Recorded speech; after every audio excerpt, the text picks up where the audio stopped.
Oke Google, berita hari ini. Berikut berita terkini, lanjutkan Reuters TV US pada pukul 10.41 hari ini. Coming back, our country is starting to open for business again. Special care is and always will be given to our beloved seniors.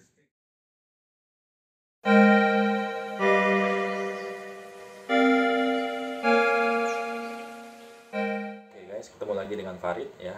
Still dengan Google Nest. Nah, hari ini kan kita bahas yang simple aja ya. Mungkin video ini akan sedikit lebih singkat dari biasanya karena kita akan bahas satu hal yang terpenting.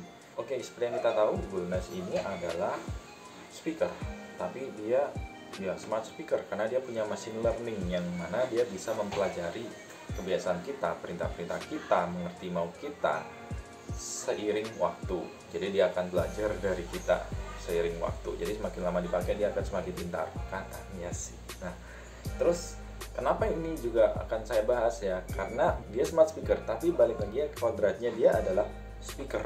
Nah, speaker berarti urusannya sama suara.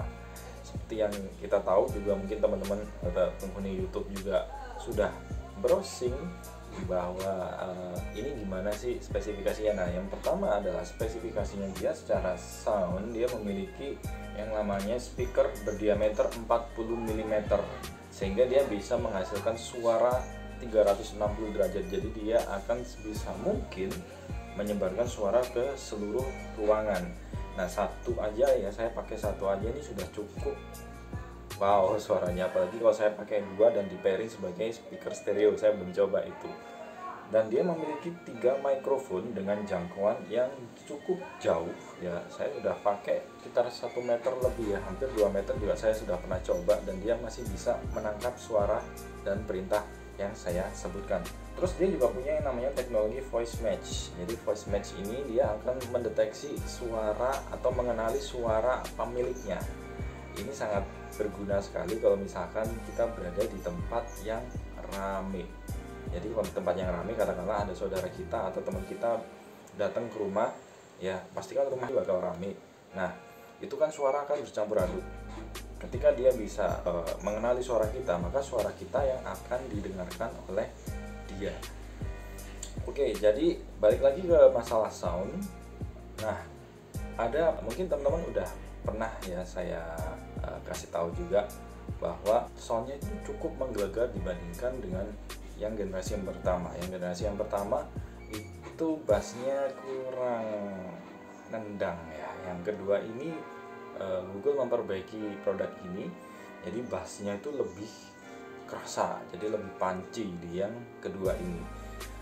Nah, ada juga alasan kenapa saya menggantungkan ini di tembok ya.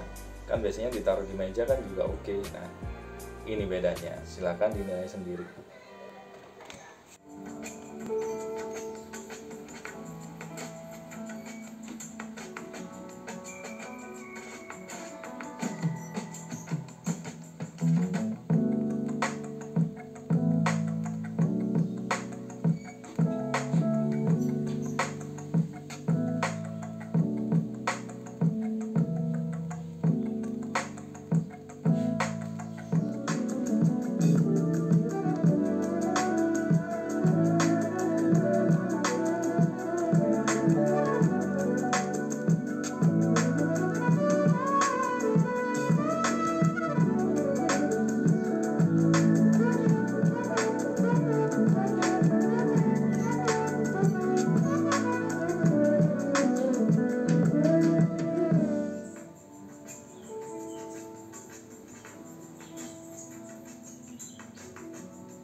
Google Stop.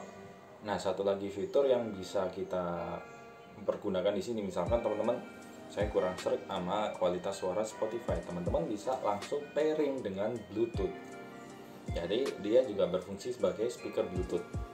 Nah, caranya gimana sih pairingnya melalui Bluetooth? Seperti ini.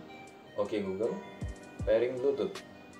Sure. To connect, open Bluetooth settings and look for the device called bedroom speaker. Nah, jadi tinggal buka Bluetooth aja dari smartphone teman-teman atau laptop teman-teman dan cari yang namanya bedroom speaker atau living room speaker atau apapun itu, teman-teman letakkan dia di mana. Nah, nanti akan muncul di situ. Tinggal di pairing aja dan teman-teman bisa memainkan semua file berkualitas tinggi yang ada di handphone dan laptop teman-teman. Jadi sangat-sangat fleksibel sekali. Jadi itu tadi sedikit contoh daripada gimana sih kualitas suara dari speaker smart ini. Jadi kan walaupun dia smart speaker, kodratnya tetap adalah speaker. Jadi kita beli karena soundnya juga. Nah, seperti yang teman-teman tadi lihat juga ya, dengerin juga. Menurut saya sih memang suaranya jauh lebih nembak ketika dia nempel di tembok. Makanya itu banyak sekali docking-docking yang diciptakan oleh orang-orang untuk generasi yang pertama ya. Seperti ini, lucu-lucu dockingnya ada yang seperti ini, lalu ya ada yang seperti Mickey Mouse seperti ini. Jadi semuanya diciptakan untuk Google Home Mini. Home itu yang pertama ya, yang kedua Nest jadinya. Itu untuk semata-mata untuk menciptakan suara yang nembak langsung ke seluruh ruangan. Jadi bukan ditaruh di atas meja dan dia malah nembak ke atas. Terus kalau yang Nest Mini kan dia udah punya gantungan, jadi teman-teman nggak usah bikin dock lagi untuk naruh dia dalam kondisi tergantung, dia cukup digantungin aja seperti itu. Kalau yang pertama memang nggak ada lubang untuk menggantung, tapi yang kedua ini sudah disediakan oleh Google. Oke teman-teman, sekian untuk sedikit review tentang sound dari Google Nest Mini. Jadi suaranya memang cukup merata untuk satu ruangan dan ini baru satu speaker. Seperti yang saya bilang tadi, dia memiliki speaker yang berdiameter 40 mili dan itu menghasilkan suara 360 derajat hanya untuk satu speaker. Bayangkan kalau satu ruangan bisa ada 4 speaker yang terpairing satu sama lain, itu kayak home theater sudah. Oke guys, sekian dari saya. Jika ada saran dan kritik silahkan cantumin di bawah ya, mau subscribe atau enggak. Saya cuma ingin sharing pengalaman saya tentang Google Nest Mini ini. See you again. Thank you.